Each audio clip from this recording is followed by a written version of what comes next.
Hello বন্ধুরা, শুভ সকাল। কেমন আছো তোমরা সবাই? আশা করছি ভালো আছো, সুস্থ আছো। আমিও খুব ভালো আছি। আমি কাজল, আর কাজল অঙ্কিতার লাইফস্টাইল ব্লগে তোমাদের জানাই সবাই ওয়েলকাম আর অনেক অনেক ভালোবাসা। আশা করি আজকে ব্লগটা আপনাদের ভালো লাগবে। যদি ভালো লাগে অবশ্যই প্রথম থেকে শেষ পর্যন্ত দেখার অনুমতি রইল। তো চলো, তো দেখতেই পেলে আজ সকালে হচ্ছে সকাল সকালে উঠেছি, তো দেখতে পেলে তারপর হচ্ছে ব্রাশ করে নিলাম। তো প্রতিদিন তো দেখায় যে এটার পর আজকে আমি এখান থেকে শুরু করলাম, যাই হোক আপনাদের ভালো লাগবে। তো ওইদিকে দেখতে পেলে আমার ব্রাশ করা হয়ে গেছে, আর এদিকে হচ্ছে আমি মুখ ধুয়ে নিয়েছি। ধোয়ার পরে বিছানাটা তুলে নিলাম। তো বিছানাটা না তুললে না নিজেকে সত্যি মানে কাজে মানে কি বলবো, মানে যতই তুমি কাজ করো না কেন নিজেকে মনে হয় বিরক্ত লাগে। এই জন্য আগে বিছানাটা অবশ্যই আমি গুছিয়ে নিই। যদি সময় থাকে অবশ্যই গুছিয়ে নিই, যদি সময়টা না থাকে না তাহলে আর গোছানো হয় না। তো যাই হোক, ওই ঘরের আমার বিছানাটা গোছানো হয়ে গেছে, আর এই ঘরের বিছানাটা আমি গুছিয়ে নিয়েছি। আর এইদিকে দেখো এখন আলমারিটা মুছে নিয়েছি। তো যাই হোক, তো এরকম তাড়াতাড়ি করে মুছে নেবো। আর এদিকে হচ্ছে কাঠগুলো দেখছি নোংরা হয়ে গেছে, মাঝে মাঝে মুছি মানে মোছা হয়। তো কী বলো তো, যেহেতু এই ঘরে জানালাগুলো এখনও লাগানো হয়নি, তো তার জন্য এগুলোতে বেশি নোংরা হয়। তো তার জন্য এদিকে খাটটা এদিকে মোছা হয়ে গেছে। আর এদিকে হচ্ছে দুধ তখন দেখতেই পেলে দুধ দিতে এসেছিলো। তো এদিকে দুধটাকে একটু ফুটিয়ে নিলাম, আর মেয়েকে এখন হরলিক্স বানিয়ে দিচ্ছি। মেয়ের খাওয়া হয়ে গেছে। আর এইদিকে দেখো, খাওয়ার পরে পেট ভরে গেলে একটু নাচ হয় মানুষের, জানো তো। তো এইদিকে দেখো নাচ করছে, আর আমি যে ওকে দেখতে পেয়েছি না, ও পরে লজ্জা পেয়ে আমার কাছে চলে এসছে। তো যাই হোক দেখতে পাচ্ছ। আর ও হচ্ছে কী বলো তো, ওই স্কুলে গেছিলো, তো একটা কবিতা শুনেছিল, তো সেটাই ও দেখে দেখে ও বলছিল, নাচ করছিল। তো যাই হোক, আর এই দেখো, আর আমি কালকে না আমাদের মানে বাগানে শাক তুলতে গেছিলাম। দেখতে পেলে এখানে সানাই ফুল বলা হয় এটাকে, আর এটা হচ্ছে কী শাকের ঢেঁকি শাক না যাই হোক বলে। আর কী বলতো, এই শীতের মানে শীতের সিজনে অনেক রকমের রং বেরঙের শাকসবজি পাওয়া যায়, আর রান্না করার মজা আলাদা, তাই না? মানে শীতের সকালে রং বেরঙের শাকসবজি রান্না করার মজাই আলাদা। তো সেটাই হচ্ছে ব্যাপারটা বলতে চেয়েছি। তো যাই হোক, তো এখন তো অনেক রকমের সবজি পাওয়া যায়, তাই না? শীতের কাল এখন, যেহেতু এখন শীতকাল, মানে এখন কিছুটা সবজি পাওয়া যায়। তবে দেখতে আর নিয়ে এসেছিলাম হচ্ছে বাঁধাকপি। তো বাঁধাকপিটাকে এখন মানে সিদ্ধ বসানো দিয়ে দেবো। আর আমি তো টিফিন খেয়ে নিয়েছিলাম, আর আজকে টিফিনে হয়েছিল হচ্ছে মানে 2টো ডিম ছিল, তো সেটাকে 2টো ডিম আর আলু দিয়ে করা হয়েছিল, মানে হালকা পাতলা ঝোল করা হয়েছিল, আর রুটি। তো আমার খাওয়া হয়ে গেছে। আর এদিকে খাওয়ার পরে আমি করে নিয়েছিলাম হচ্ছে বাঁধাকপিটাকে ভাজা। তো ওদিকে সিদ্ধ করা হয়ে গেছে, আর এদিকে দেখো আমি এখন বাঁধাকপিটাকে ভালো করে ভাজা করে দেবো। আর কী বলতো, শাক করছি তারপরেও আবার বাঁধাকপি করছি, কারণটা কী বলতো, বড় মাসে হচ্ছে শাক খায় না, তো তার জন্য ওনার জন্য হচ্ছে আবার বাঁধাকপি দিয়ে আলু ভাজা করতে হচ্ছে। এটাই হচ্ছে ব্যাপারটা। তো যাই হোক, ওইদিকে আমি বাচ্চাটা বসিয়ে দিয়েছি, আর এইদিকে করে দিচ্ছি মাছ। আর দেখো, বাজার থেকে মাছ নিয়ে আসা হয়েছিল, তো মাছের একটু ডিমটো ছিল, সেটাই বার করে নিলাম। আর এটা হচ্ছিল রুই মাছ। তো আমাদের বাড়িতে কী বলো তো, 2 দিন নিরামিষ হয় আর 2 দিন আমিষ হয়। আর এই দেখো শাকটাকে আমি তো যেহেতু কাটা হয়নি, তো ওটাকে এখন রান্না করব, তো তার জন্য আমি এখন সবজিটাকে কেটে নিচ্ছি। আর শীতকালে এখন অনেক রকমের সবজি পাওয়া যায়, তাই না?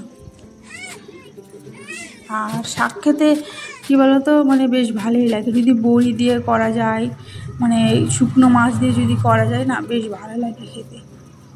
আমি যখন আমাদের গ্রামের বাড়িতে ছিলাম, আমি তো আমাদের ওখানে যেহেতু গ্রাম, তো গ্রামে তো বেশি শাকসবজি পাওয়া যায়, তো ওখানে বেশি খাওয়া হয়। এখানে সেরকম আর পাওয়া যায় না, সব কিছু কিনেই খেতে হয়, তো তার জন্য আর অত খাওয়া হয়। ধুয়ে এনেছি, তো শাকটাকে আমি ভালো করে কেটে নিয়েছি। কেটে নেওয়ার পর ধুয়ে নিয়েছি, আর মাছটাকে ভালো করে ধুয়ে লবণ হলুদ মাখিয়ে নিয়েছি। আর এদিকে দুই পাশে 2টো কড়াই বসিয়ে দিয়েছি, 2টো কড়াই বসিয়েছি মাছটাকে। আর ওখানে টমেটো মশলা আলু সব কেটে নিয়েছিল, ওগুলো রেখে দিয়েছি। আর এখন আমি বসিয়ে দিচ্ছি হচ্ছে শাকটা। তো ওখানে দিয়েছিলাম 2টো রসুন, পেঁয়াজ, আর সর্ষের তেল দিয়েই করি, সাদা তেল দিয়ে অনেকে করে, আমরা তো সর্ষের তেল দিয়েই করি। আর দিয়েছিলাম যে 2-3টে লঙ্কা, আর 5 ফোড়ন দিয়েছিলাম, বেশ ভালো লাগে খেতে। তো যাই হোক, আর এইদিকে দেখো মানে মাছটাকেও একবারে বসিয়ে দিয়েছি, যে 2টো কড়াই বসিয়েছি, এই জন্য 2 পাশে 2টো বসিয়ে দিয়েছি।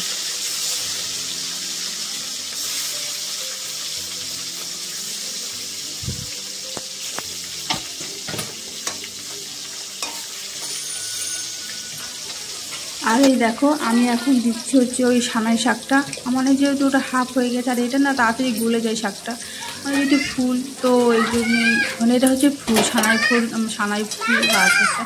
তো তোমাদেরকে একদিন অন্যদিন দেখাবো যে এই গাছটা কেমন হয়। আর এই শাকটা সত্যি কথা বলতে খেতে ভীষণ টেস্টি হয়েছিল আর ভীষণ ভালো লাগে। মানে এই ফুলটা যদি তুমি একটু পেঁয়াজ দিয়ে আলু দিয়ে ভালো করে যদি ভাজা করো ওটাও তো ভালো লাগে, আর বড়া করলে তো আরও ভীষণ ভালো লাগে।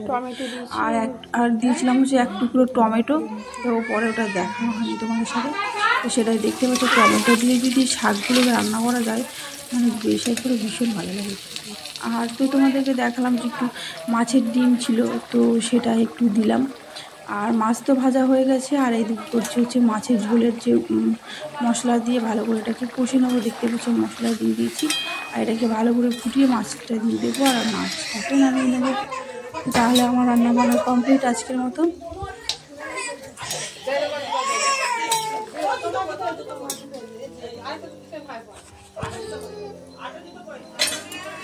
তো আমার ভিডিওগুলো তোমাদের কেমন লাগে আর কেমন লাগলো অবশ্যই কিন্তু কমেন্ট করে জানাবে।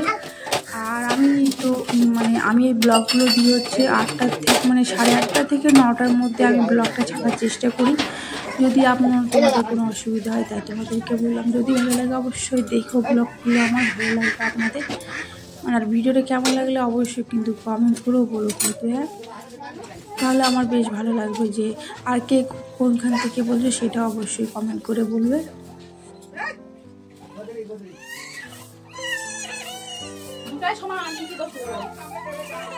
তো রান্নাঘরের কাজ আমার এদিকে কমপ্লিট হয়ে গেছে। আর এইদিকে দেখতে পাচ্ছ আমি তো ঘরের শুধু বিছানাটা তুলে চলে গেছিলাম, আর ঘরটা তো মোছা হয়নি, তো তার জন্য আমি ঘরটা আবার মুছতে আসলাম। মানে মুছে এবার স্নান টান করে নেব, তারপর আবার পুজো দিতে হবে।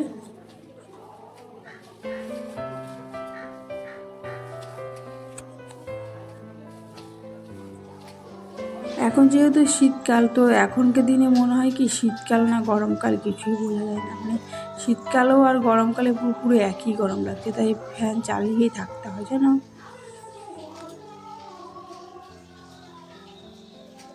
তো যাই হোক, ওইদিকে তো আমার ঘর মোছা কমপ্লিট হয়ে গেছে, আর আমি এখন চলে এসেছি।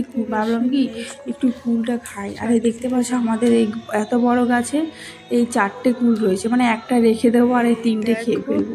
আর আমি এটা কত কষ্ট যত্ন করে রেখেছি যেন, আমার ঘরের বাইরে বেঁধে রেখেছি যাতে কেউ না খেয়ে ফেলে। আর দেখতে পাচ্ছি আমার হাফ এখন অনেকটা পেকে গেছে, অনেকটা মানে টেস্টি লাগছে খেতে, মানে আর খেয়ে দেখলাম বেশ ভালোই লাগছিলো খেতে, দেখতে পাচ্ছ। আর মানে বেশ ভালো হয়েছিল আগের থেকে, মানে এটা জানালায় বেঁধে রেখেছিলাম যাতে কেউ না নিতে পারে।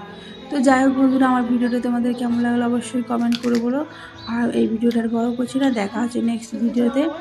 তো আজকের মতো এইটুকু, টাটা। দেখা হচ্ছে।